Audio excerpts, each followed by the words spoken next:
Kontsumobide tailerretan jogurtak egin genituen eta bideo honetan zuek nola egin dezakezuen azalduko dizuegu.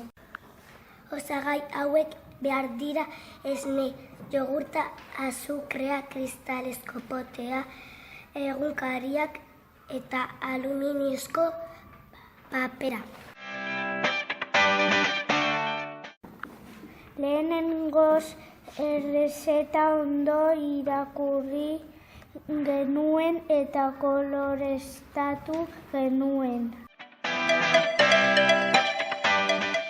Pegatina batean gauza batzuk idatzi genituen, jogurtaren izena, osagaiak, egilearen izena eta iraungitze data.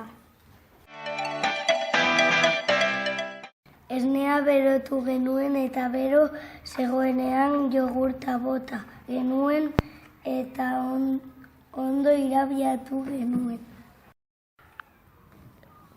Gero, potetan banatu genuen.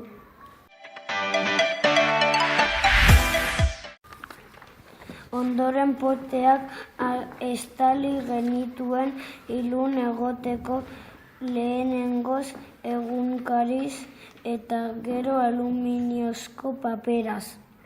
Azkenik pegatina itsatsi genuen, informazio osoa begibistan izateko.